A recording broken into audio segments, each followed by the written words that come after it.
Apocalipsis capítulo 16, versículos del 1 al 7. Oí una gran voz que decía desde el templo a los 7 ángeles: id y derramad sobre la tierra las 7 copas de la ira de Dios. Fue el primero, y derramó su copa sobre la tierra, y vino una úlcera maligna y pestilente sobre los hombres que tenían la marca de la bestia y que adoraban su imagen. El segundo ángel derramó su copa sobre el mar, y éste se convirtió en sangre como de muerto, y murió todo ser vivo que había en el mar. El tercer ángel derramó su copa sobre los ríos y sobre las fuentes de las aguas, y se convirtieron en sangre. Y oí al ángel de las aguas que decía: justo eres tú, oh Señor, el que eres y que eras, el Santo, porque has juzgado estas cosas. Por cuanto derramaron la sangre de los santos y de los profetas, también tú les has dado a beber sangre, pues lo merecen. También oí a otro que desde el altar decía: ciertamente, Señor Dios Todopoderoso, tus juicios son verdaderos y justos. Estamos en un mundo que no todo es lo que parece. Hay fuerzas que están operando y que pasan imperceptibles si no prestamos atención. Estamos en el reino de Satanás, el príncipe de este mundo, como lo llama la Escritura, y su principal objetivo es mantener y promover la corrupción. Y lo hace provocando que los sistemas políticos, por ejemplo, y muchos de los sistemas religiosos que viven en nuestros días, ataquen y pulvericen, si no observad bien, ataquen y pulvericen cada uno de los 10 mandamientos. Ese es su principal objetivo: pulverizar los 10 mandamientos y raer de sobre la faz de la tierra el nombre y el conocimiento de Dios. Para ello se trabaja sin descanso, y a través de esos 2 brazos armados que hemos estado viendo que tiene Satanás en este mundo. Por una parte, un brazo que tiene que ver con los sistemas políticos y económicos, y otro brazo que tiene que ver con los sistemas religiosos, esté acabando con todo lo que tiene que ver con el conocimiento de Dios, hasta donde le ha sido dado el poder. Dice el apóstol Pablo en Efesios 6:12 que no tenemos lucha contra sangre y carne, sino contra principados, contra potestades, contra los gobernadores de las tinieblas de este siglo, contra huestes espirituales de maldad en las regiones celestes. No olvidemos que el enemigo está incansablemente trabajando, y no es algo que nosotros podamos ver físicamente, es algo que está, pero que nosotros no podemos tocar con nuestras manos físicas. De manera que tenemos que estar muy atentos para no caer en las terribles redes y tentáculos que el maligno teje en todo el ámbito del conocimiento del hombre, para alejarlo de Dios y para traer la destrucción y el caos en la vida. De todo esto es de lo que insistentemente se nos está avisando y exponiendo en el libro que cierra la revelación bíblica y que son las Sagradas Escrituras. Este es el último de los libros, el último libro que se llama también no solamente Apocalipsis, sino Revelación. Se nos está revelando no lo que va a pasar en el fin del mundo. El apóstol Pablo, el apóstol Pedro, el mismo Señor nos hablan de lo que va a pasar en el fin del mundo. Pero este no es un libro exclusivo para el fin del mundo. Es un libro que nos habla desde la primera venida de Cristo hasta la segunda venida de Cristo. Este es su espectro y este es su campo de acción. El intervalo que va entre la primera y segunda venida de Cristo. ¿Cuáles son las fuerzas que operan en el mundo? ¿Cómo está Cristo en medio de su iglesia? ¿Cómo está Cristo en medio del mundo?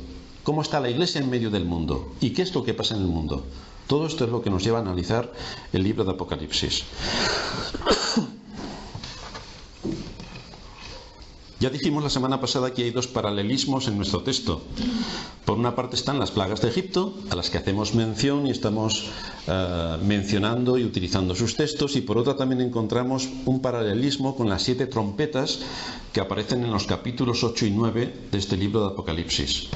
Lo hacemos así porque, como venimos viendo en el estudio pormenorizado de este libro, encontramos secciones que van indicándonos desde distintos ángulos qué es lo que está pasando en la tierra, qué es lo que está ocurriendo con la iglesia, cómo se mueve el mundo, y nos lo está enfocando desde diversos ángulos. Por lo tanto, ya hemos dicho que Apocalipsis no es un libro cronológico, que empieza en el capítulo 1 y acaba al final de los capítulos contándonos una larga historia. No, son secciones que desde distintos puntos de vista nos hacen ver distintas realidades de lo que ocurre en el mundo. El tema central de los capítulos 7 a 11 del Éxodo trata de los acontecimientos que ocurrieron para la liberación del pueblo de Israel. Se llevaron a cabo juicios severísimos sobre los egipcios. Los israelitas eran esclavos en Egipto, estaban bajo servidumbre, estaban dominados y sometidos por los egipcios, y esto es lo que encontramos en su paralelismo con la situación en la que se encuentra el hombre sometido al pecado. Lo tiene completamente bajo su dominio y no lo quiere soltar en absoluto. Por eso el hombre es tan proclive a violentar y a quitar de en medio cada uno de los 10 mandamientos de la ley de Dios. Los quiere eliminar por completo. El pecado se impone como un rey absoluto y exige obediencia. Por eso vemos como la gente, de una manera tan alegre, obedece no a la justicia, sino a la injusticia. Como el hombre obedece no al sentido común y a los principios que establecen cómo se tiene que vivir en este mundo de una manera ordenada, promoviendo el bien y la paz, sino todo lo contrario. Por lo tanto, ante esa presión terrible, el hombre natural accede casi con alegría, porque se encuentra, violando todas las leyes de Dios, se encuentra en armonía con su naturaleza corrupta. Es eso exactamente lo que le pide el cuerpo. Está corrompido hasta tal punto que le lleva sin ningún problema a violar cada uno de los mandamientos de la ley de Dios. Lo que vino a hacer Cristo fue exactamente liberarnos de la esclavitud del pecado. Los israelitas, ya sabéis, que estaban esperando a su general en caballo blanco que les llevase a tener un dominio sobre todo el mundo, y resultó que se equivocaron en su apreciación, porque Cristo vino a liberarles de verdad de la corrupción del pecado. Cristo viene a liberarnos de la esclavitud del pecado, y la ilustración la tomamos de aquella gran liberación que se llevó a cabo en Egipto, donde Dios desplegó su poder inmenso para el castigo de los impíos y para liberar a su pueblo, dando gloria a su nombre por aquella gran justicia que se cometió contra sus enemigos al hacer caer sobre ellos aquellos 10 juicios implacables que los dejaron destrozados por completo. Los egipcios y los cananeos consideraban la creación unida con la naturaleza de sus dioses, es decir, no sabían diferenciar quién era Dios respecto a la creación. Por eso adoraban los árboles, por eso adoraban las estrellas, adoraban el sol, adoraban cualquier cosa, porque entendían que la naturaleza de sus dioses estaba impregnada de todo esto. Pero eso no ocurría con Israel. Israel veía la naturaleza como la creación de Dios, no como parte de Dios, sino como su creación.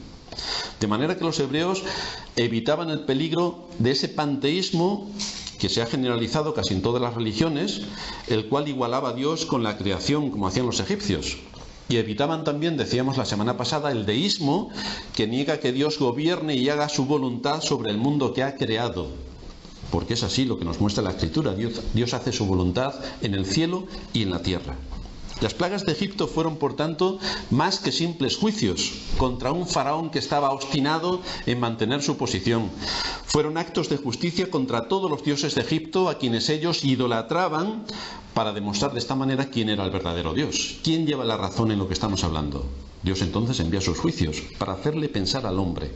Vemos que, a pesar de los juicios que Dios está enviando, Faraón, lejos de entender lo que Dios está haciendo, se vuelve más obstinado y más en contra de lo que Dios les está haciendo llegar. Así que estas plagas de Egipto atacaron la religión falsa de los egipcios, al atribuirle, como ellos hacían a un hombre que era Faraón, unas características divinas. Atacaron las creencias acerca de la divinidad del sol y del río Nilo, que es los que les daban la vida. Ellos adoraban al Nilo y adoraban al sol, porque para ellos todo era Dios. Adoraban el concepto de lo sagrado que le atribuían a toda vida animal, porque ellos adoraban especialmente a los insectos. Ahí vemos los broches de escarabajos, vemos las ranas y todo lo que tiene que ver con la imaginería egipcia.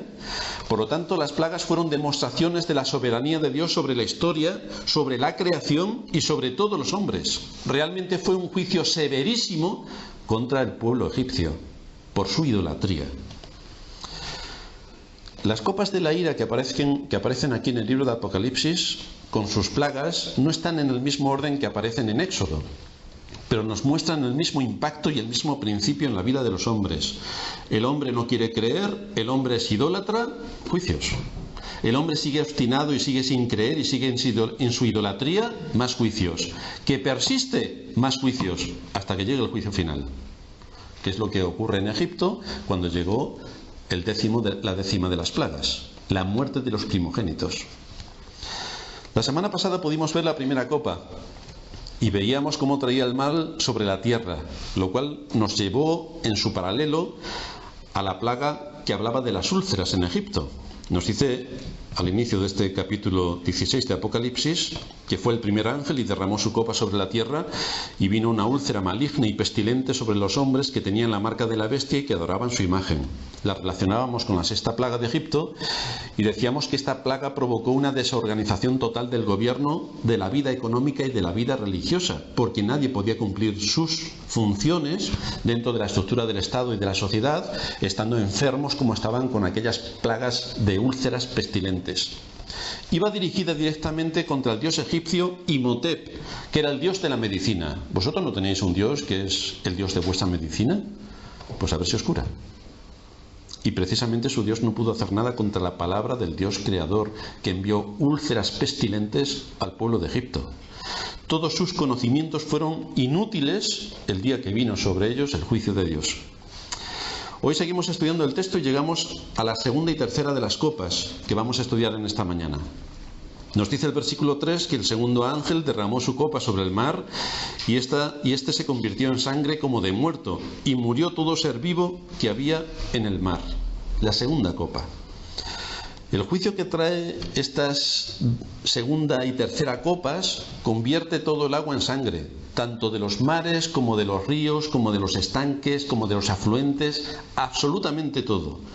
Y representa simbólicamente un juicio universal sobre todo hombre. Mientras que en Egipto fue un juicio limitado, es decir, solamente afectó a los egipcios y a la tierra de Egipto, no afectó a los israelitas y no afectó a los que circundaban a la tierra de Egipto, solamente Egipto. En el caso de lo que aquí se nos está exponiendo es un juicio universal, afecta a todo hombre, afecta a toda la creación. Por eso se nos dice que este segundo ángel derramó su copa sobre el mar, se convirtió en sangre como de muerto y murió todo ser vivo que había en el mar. El tercer ángel derramó su copa sobre los ríos y sobre las fuentes de las aguas y se convirtieron en sangre. Primera plaga de Egipto. Moisés y Aarón hicieron como Jehová le mandó, Éxodo 7:20, y alzaron la vara golpeando las aguas que había en el río en presencia de Faraón y de sus siervos, y todas las aguas que había en el río se convirtieron en sangre. Aquí vemos el paralelismo entre esta segunda y tercera copa y la primera plaga.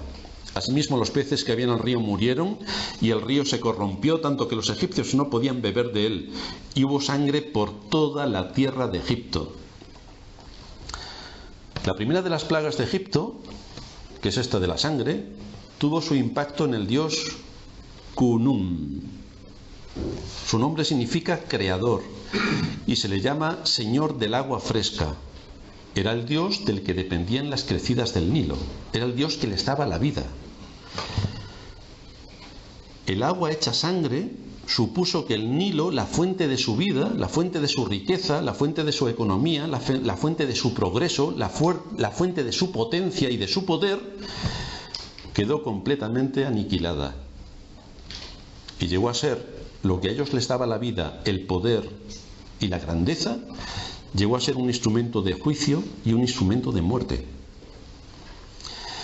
Sin embargo, el hecho de que Dios hiciese esta gran obra en el río Nilo y en sus afluentes, hizo también que los magos de Egipto también pudieran convertir el agua en sangre. Y esto dejó una duda en la mente del faraón acerca del dominio absoluto de Jehová sobre todo Egipto. Porque Jehová, el Dios creador, convirtió el agua en sangre. Pero es que sus magos también lo sabían hacer esto, pero con una pequeña diferencia. Sus magos podían convertir el agua en sangre, pero no podían revertir el proceso, cosa que Dios hizo.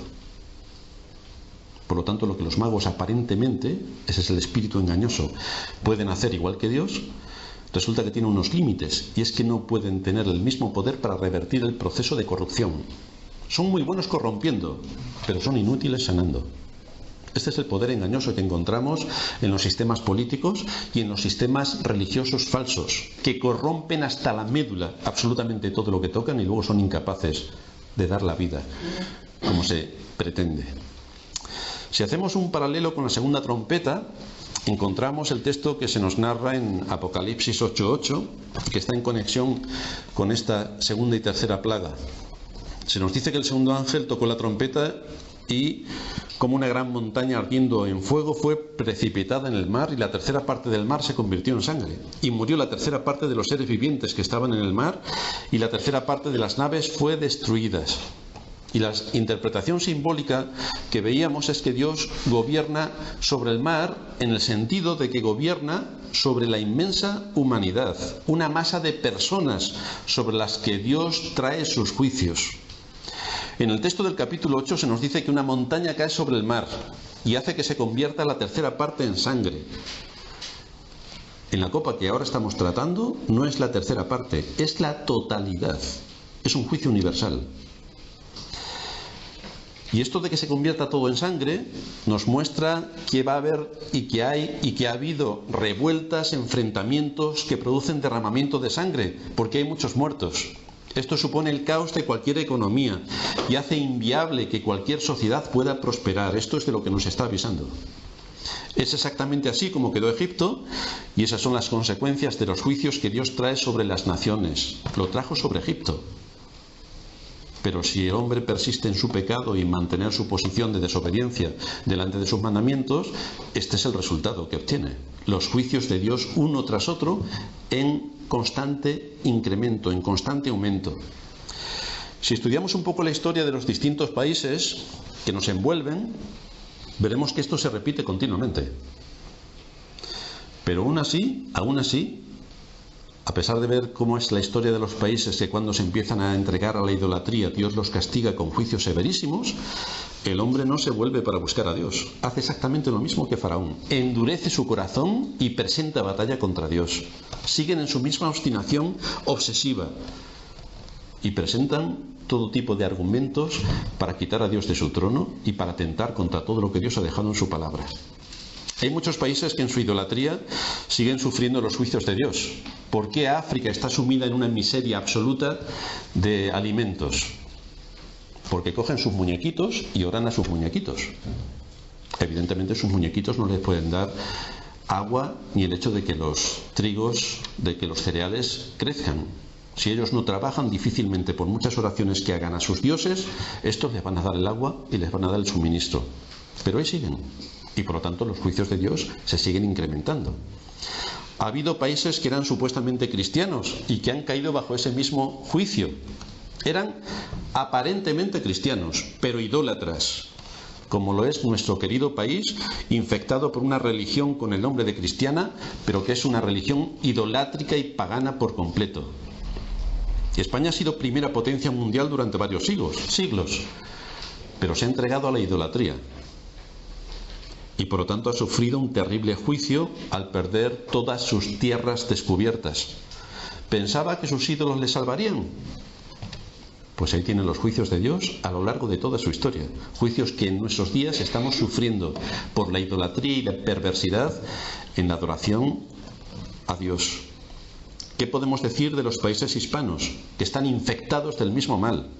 ¿Qué podemos decir del Islam y de todas aquellas religiones falsas que llevan a los hombres a idolatrar ídolos que ellos mismos se inventan? ¿En qué situación se encuentran? ¿No están recibiendo juicio tras juicio, tras juicio, tras juicio? De la misma manera, como ya hemos dicho 1000 veces, ¿cuál es el fruto obtenido en los países que se sometieron en obediencia al Evangelio? Hubo un gran avance en todos los ámbitos de la vida. Pero ¿qué está ocurriendo cuando esos mismos países están dejando de lado a Dios? ¿Qué ocurre? Pues ahí tenemos una vez más las evidencias aplastantes del precio altísimo que se paga por dejar al Dios de las Escrituras. Solo si miramos el siglo pasado encontraremos 2 guerras mundiales. Y si miramos un poco más atrás, veremos guerra tras guerra a lo largo de toda Europa. Tenemos la guerra de los 30 años, tenemos la guerra de los 100 años, tenemos la peste que asoló Europa, Juicios tras juicios tras juicios. Entregados a la idolatría, más juicios.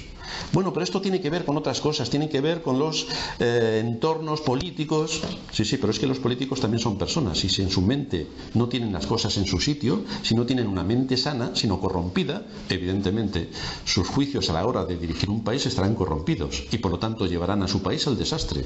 Esto es lo que vemos continuamente a lo largo de las Escrituras. Como podemos comprobar, solo en los tiempos en los que ha habido paz, los países han podido avanzar. Solo en los tiempos en los que la Biblia ha ocupado su lugar, los países han podido avanzar. Quita la Biblia, quita a Dios y tienes un desastre. Esto es la evidencia. No nos estamos inventando nada, solamente hay que ser un poco crítico y estudiar la historia. Y es exactamente esto lo que veremos. Incluso estando en una época como la nuestra, donde ninguno de nosotros ha conocido el monstruo de la guerra, nos azotan crisis económicas, nos azotan crisis de valores, nos azotan crisis que no sabemos qué es lo bueno, qué es lo malo, si hay que subir o hay que bajar, si la Escritura no nos fuese la luz que necesitamos para saber cómo tenemos que pensar y dónde tiene que estar nuestra mente. Los juicios de Dios siguen cayendo sobre la tierra para llevar al hombre a pensar, pero el hombre sigue persistiendo en su pecado. No quiere pensar, quiere ser un borrego y quiere dejarse llevar por la masa que no sabe ni a dónde va. Sobre esto el apóstol Pablo dice en Romanos 1:32, quienes habiendo entendido el juicio de Dios, que los que practican tales cosas son dignos de muerte, a pesar de saber que este es el juicio de Dios, no solamente las hacen, sino que también se complacen con los que las practican. Corrupción total. ¿Hay corrupción? Vamos a promover mayor corrupción. Y esta es la actitud y disposición del mundo en el que vivimos. Jamás en la historia se ha dado tanta luz y tanto conocimiento del Evangelio. Y fijaos de qué manera tan brutal es perseguido el Evangelio. Nosotros decimos, nosotros no tenemos persecución. Ponte a hablar del Evangelio en tu entorno, a ver si no tienes persecución. Ponte a decir que estamos en contra del aborto, a ver si no tienes persecución. Ponte a decir que estamos en contra de los pecados capitales que al hombre le dominan, a ver si no tienes persecución. Ponte a decir que según enseña la Escritura, el hombre que mata a su semejante es digno de muerte, a ver si no tienes persecución. Entonces vivimos sin persecución, evidentemente. Si no hablamos, no tenemos persecución. Pero como nos pongamos a hablar, nos tacharán absolutamente de todo. Menos mal que no hay persecución. La tercera copa, nos dice el versículo 4 hasta el 7 de este capítulo 16 de Apocalipsis, que el tercer ángel derramó su copa sobre los ríos y sobre las fuentes de las aguas y se convirtieron en sangre. El segundo lo ha hecho sobre el mar, el tercero sobre los ríos, sobre las fuentes, y todo se convirtió en sangre. Y oí al ángel de las aguas que decía: justo eres tú, oh Señor, el que eres y que eras el santo, porque has juzgado estas cosas, por cuanto derramaron la sangre de los santos y de los profetas, también tú les has dado a beber sangre, pues lo merecen. Fijaos cuánto amor.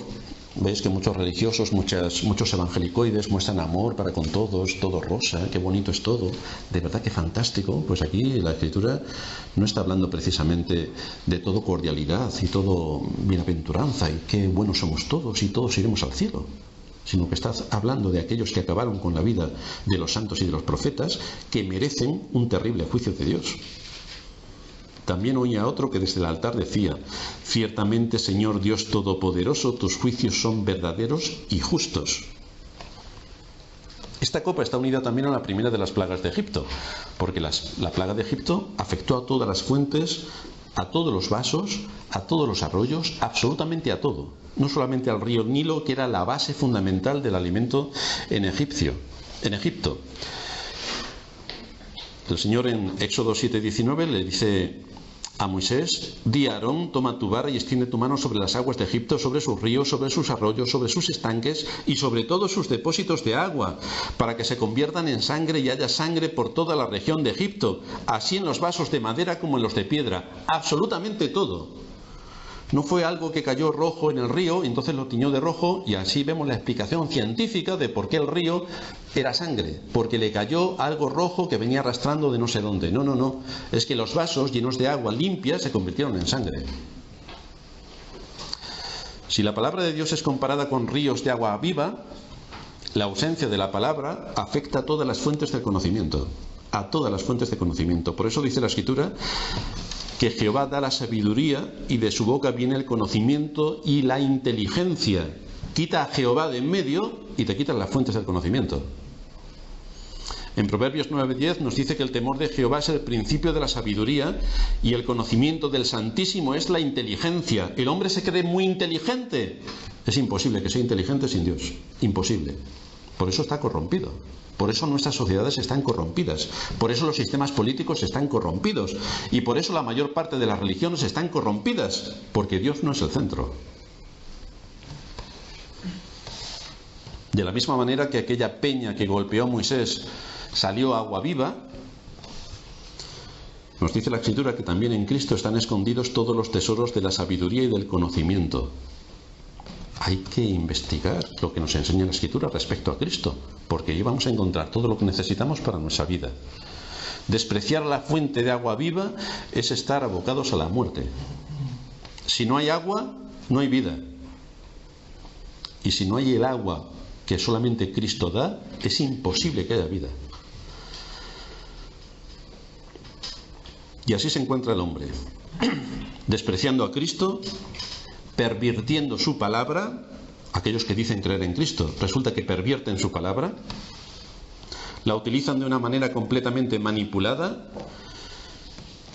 y la quieren llevar presentando un mensaje supuestamente bíblico al mundo, haciendo que no haya ninguna diferencia entre lo que Dios enseña en su palabra, que es absoluto rigor y absoluta ley, presentándola como algo al alcance de todos y que no tiene el hombre prácticamente que hacer nada en su vida, ni nada que cambiar para asimilar todo lo que la Escritura dice respecto a Dios y respecto al mundo. Por lo tanto, le quita a la palabra todo su efecto práctico y le quita todo lo que nos enseña la Escritura respecto a cómo tiene que vivir el hombre en la tierra y cómo tiene que pensar en cuanto a la política, en cuanto a la economía, en cuanto a la ciencia, en cuanto a las artes, en cuanto a las letras, en cuanto a todo. Porque la Escritura nos enseña en cuanto a todo. El apóstol Pedro en su segunda carta, capítulo 3, versículo 15, nos llama a crecer en la gracia y en el conocimiento de nuestro Señor Jesucristo. Pero esto es algo que no se queda en el ámbito espiritualoide y no nos hace falta nada más para vivir en este mundo. No, eso es un error bastante grave. En Hebreos 6 se nos llama a avanzar hacia la madurez por medio del conocimiento sólido de la palabra de Dios. En Tito 1:9 se nos llama a retener la palabra fiel. Este conocimiento nos va a ayudar cuando a nuestra mente vengan dudas, nos va a ayudar cuando nuestra incredulidad empieza a afectarnos por todo el entorno que nos envuelve, nos va a guiar cuando nos sucedan cosas que a priori no podemos interpretarlas como debemos, nos va a ayudar en situaciones difíciles que se nos presenten, nos va a ayudar a aplicar principios a las cuestiones cotidianas de la vida, nos va a ayudar a ser un buen esposo, una buena esposa, un buen hijo, un buen padre, un buen miembro de una iglesia, un buen ciudadano. Y si tenemos cargos políticos o estamos en otros ámbitos de poder de la vida social, nos va a ayudar a ejercer con solvencia aquella responsabilidad que Dios en su providencia nos ha dado. Pero lo que encontramos es que lo que se predica en la mayor parte de las iglesias y desde luego todo lo que tiene que ver con la doctrina política de nuestro mundo está completamente corrompido. Y en el momento en el que esto ocurre, en el momento en el que todo está corrompido, cuando las fuentes del conocimiento han sido prácticamente infectadas, encontramos lo que nos dice este versículo número 5 del capítulo 16 de Apocalipsis. Oí al ángel de las aguas que decía: justo eres tú, oh Señor, el que eres y que eras, el santo, porque has juzgado estas cosas. Es decir, cuando todo está corrompido y el hombre persiste en su corrupción y quiere seguir avanzando en su corrupción, vienen los juicios. Que nosotros oramos por la situación en la que se encuentra nuestro país y nuestro mundo, vienen más juicios. No vienen las soluciones mágicas de Aladino y su lámpara maravillosa que todo lo deja bonito y todo lo deja como a nosotros nos gustaría que estuviese, ¿no? Dios envía más juicios. Que el faraón no quiere oír, más juicios. Que el hombre no quiere oír, más juicios. Y encontramos aquí al ángel que alaba a Dios por hacer cumplir sus juicios. Fijaos que no encontramos al ángel intercediendo por estos pobrecitos humanos que han sufrido esas plagas y que son dignos de ser librados de ellas. No, no hay ni la más mínima palabra de misericordia para ellos. Eso es lo que han elegido. Es justo que reciban el precio de lo que ellos han elegido. Dios es honrado cuando ejecuta esos juicios severos sobre la tierra. No existe esa paranoia rosa de las religiones de nuestros días que atribuyen a Dios la absoluta permisividad y rechazan su justicia. El ángel está hablando precisamente de esto, de que Dios es justo cuando emite sus juicios y hace caer sus juicios sobre la tierra. Por otra parte, fijaos en cómo se definen estos atributos de Dios. Primero le define el ángel como justo y después como santo. Quienes confiesan sus pecados reciben su gracia, pero los que se niegan a arrepentirse reciben su justo castigo. Aquí volvemos otra vez a lo que hacemos nosotros padres con nuestros hijos, que les decimos al niño, Pepito, no hagas esto, y Pepito lo hace. Bueno, Pepito, no hagas esto porque como lo hagas te voy a castigar con esto y con esto. El niño lo hace y no recibe castigo ni por esto ni por esto. ¿A qué conclusión llega el niño? Primero a que eres un mentiroso y después que haga lo que haga no pasa nada. Pues esto no lo tenemos con Dios. Dios avisa, tú incumples y el juicio llega. No hay nada más que hablar. Por lo tanto, hay que temer a Dios, porque no habla en vano. Cuando advierte, ejecuta sus juicios. Arrepiéntete o si no, pasarás por el juicio de Dios. El hombre no se arrepiente, juicio. Esta es la evidencia de que Dios es justo y es santo, de manera que ya ha llegado el tiempo en el que Dios ejerza su atributo de justicia y también su atributo de santidad. Por tanto, toma venganza de sus hijos que sufrieron a causa de su palabra, y aplica el castigo a sus adversarios, porque esto es lo que está reclamando el ángel, que ejecute sus juicios por la sangre derramada de los santos y de los profetas que murieron a mano de los impíos. Por otra parte, derramar el contenido de la tercera copa dentro de los ríos y manantiales de agua es el juicio de Dios sobre todos los enemigos que han perseguido a su pueblo, que han sido muchos. Es lo que nos dice el versículo 6, por cuanto derramaron la sangre de los santos y de los profetas, también tú les has dado a beber sangre, pues lo merecen. La palabra sangre se menciona 2 veces en nuestro texto, la sangre derramada de quienes fueron perseguidos por los enemigos del Evangelio y la sangre de los ríos y manantiales que Dios hizo que bebieran los perseguidores como castigo a lo que habían hecho a aquellos que se dedicaron a predicarles el Evangelio. Beber sangre en nuestras sociedades occidentales es un acto abominable. Es decir, a nadie se le pasa por la imaginación beber sangre, y más si está corrompida.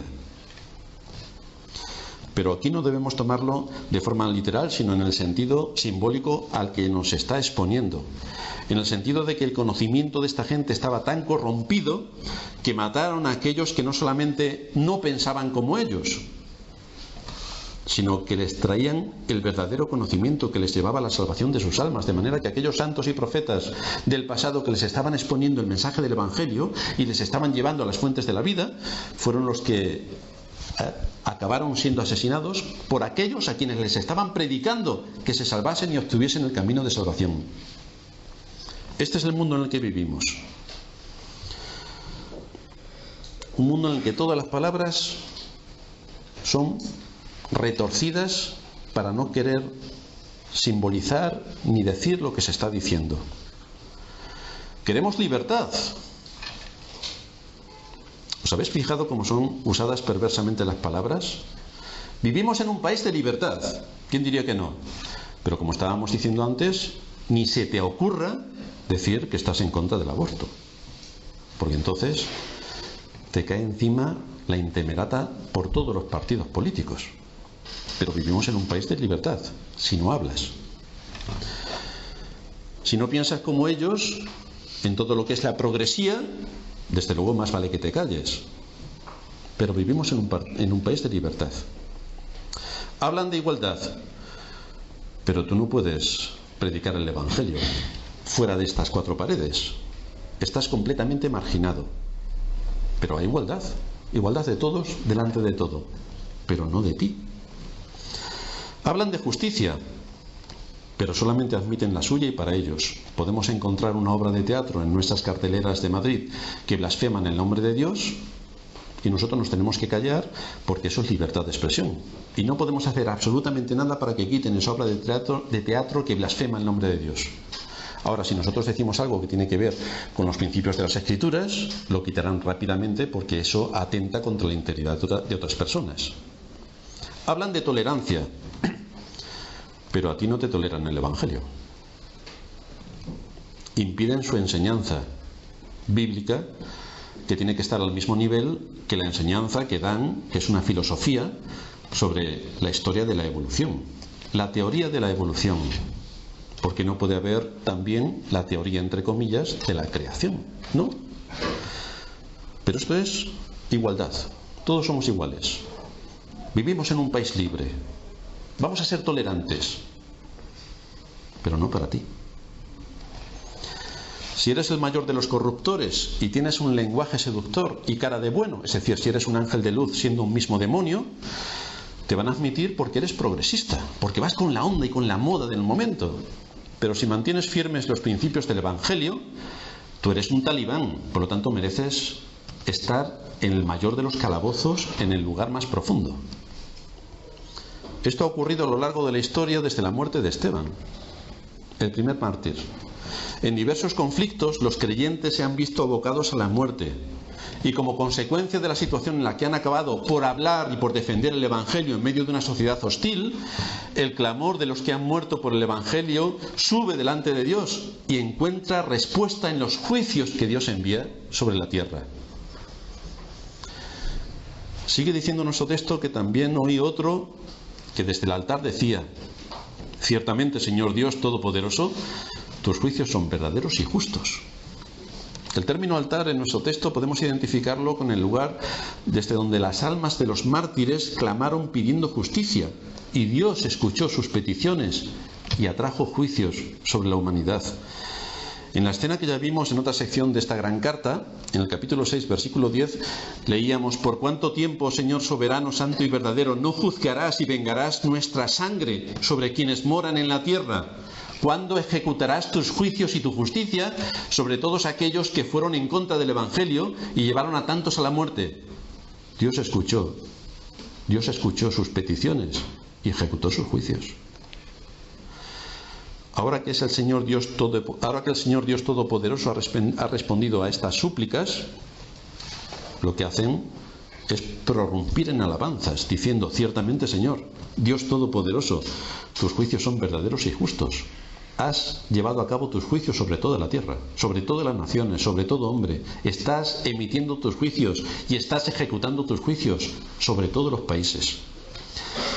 Desde luego nadie puede acusar a Dios de apresurarse en su juicio, porque ha demostrado una paciencia infinita al advertir continuamente por diversos medios a las personas, a las sociedades y a las naciones que debían escuchar la palabra de Dios anunciada y predicada. Pero el hombre no quiere escuchar. El hombre no quiere escuchar. Lo hizo en los días de Noé, pregonero de justicia, y el hombre no quiso escuchar. Por lo tanto, el juicio que se avecinaba se ejecutó. Y lo está haciendo especialmente desde la primera venida de Cristo, donde el Evangelio ha sido predicado hasta lo último de la tierra. Nadie puede acusar a Dios de injusto, porque hay numerosas ocasiones y evidencias en las que cada hombre es expuesto delante de Dios y delante de su pecado. Por lo tanto, nadie se podrá presentar en el día del juicio diciendo: yo no sabía, porque ni siquiera yo no sabía le exime a alguien de su culpa. Nuevamente se nos anuncia que cuando los creyentes oran, los juicios de Dios se suceden uno tras otro. De la misma manera que el pecado es universal y afecta a todo hombre, también la gracia de Dios es universal y es predicada a toda criatura.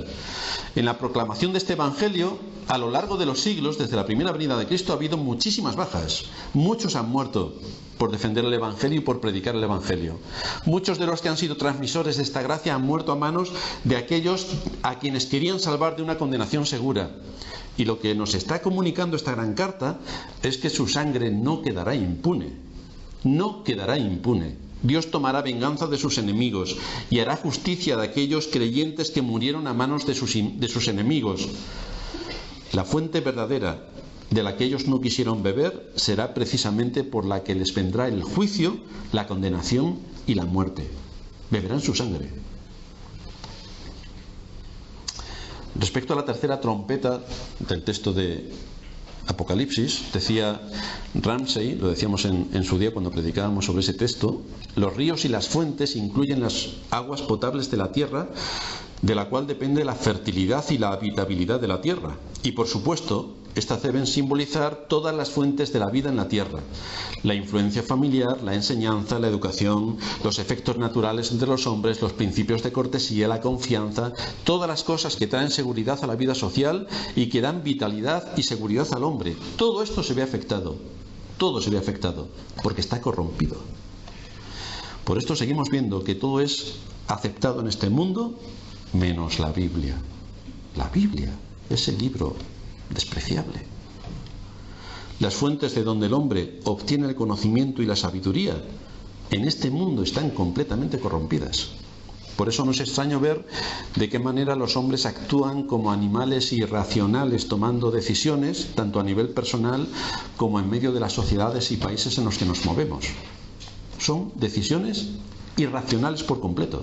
Cualquier niño pequeñito tomaría una decisión sabia respecto a los que nos gobiernan y nos dirigen en los ámbitos de la política o en los ámbitos de la religión. Estos días encontrábamos a grandes hombres, entre comillas, claro, de la religión evangélica, reunidos con grandes hombres de la religión católica, dándose la mano por que cada ser humano tuviera una Biblia. Qué bonito encontrar católicos y protestantes dándose la mano. Qué bonito, dirán algunos. Es mezclar Satanás con Dios. Claro, que en ese campo igual son todos Satanás, y por eso se dan la mano, que posiblemente vayan por ahí los tiros. Debemos recordar que la palabra de Dios afecta a toda la vida del hombre, y por tanto afecta a las familias, a las sociedades y a las naciones. No es un tema únicamente para el espíritu, y por tanto no podemos caer en la trampa de hablar de mi vida cristiana, porque tengo una vida que no es cristiana, claro. Mi vida espiritual, porque tengo otra vida que no es espiritual, claro.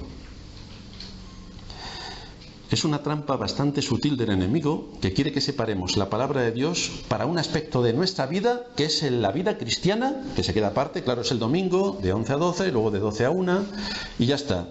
Lo demás no es mi vida cristiana. Es así como debemos compartimentar nuestra vida, según lo que se enseña desde muchos púlpitos. Luego tenemos un segundo aspecto de nuestra vida, que ya no es nuestra vida cristiana, es nuestra vida laboral, nuestra vida familiar, nuestra vida económica, nuestra vida política, nuestra vida social, pero eso es aparte, donde nuestra vida cristiana no pinta nada. Falso por completo. El hombre es una unidad, y lo que entre por mi cerebro lo voy a hacer en todos los ámbitos de la vida en la que estoy. Pero si somos enseñados a tener que compartimentar nuestra vida cristiana, y nos enseñan nuestra vida cristiana, y todo es nuestra vida cristiana, y se queda aparte de lo que es mi vida, lo que estoy haciendo es sesgando por completo la palabra de Dios en su aplicación a todos los ámbitos de la vida en los que me desenvuelvo. Porque la palabra de Dios es para mi vida entera. No hay ninguna división. Afecta a todo lo que hago, ya sea laboral, social, familiar o eclesiástico. Afecta a todo. Dice la Escritura que la palabra de Dios es útil para enseñar, para corregir, para instruir en justicia, a fin de preparar al creyente para toda buena obra. Y buena obra no se refiere a ser bobalicones y poner cara de lelos diciendo a todo que sí. Eso no es hacer buenas obras. Eso de ser unos lelos. Se refiere a actuar con principios bíblicos allí donde estemos cumpliendo con nuestras funciones como hijos, como padres, como miembros de una familia, como miembros de una iglesia, como miembros de una sociedad, como ciudadanos de una nación. Tengo que aplicar principios que me dan las Escrituras. Por lo tanto, esa es mi vida, donde tengo que ver qué principios se aplican a cada una de las cosas y cómo tengo que actuar correctamente delante de Dios.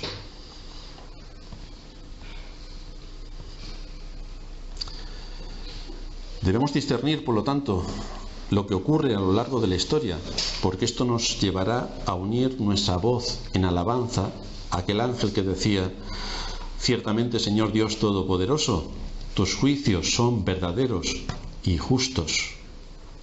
y que esto nos lleve a seguir orando a Dios para que siga enviando sus juicios sobre la tierra y para que en medio de todos esos juicios haya pecadores que vengan al arrepentimiento. Vamos a terminar en oración.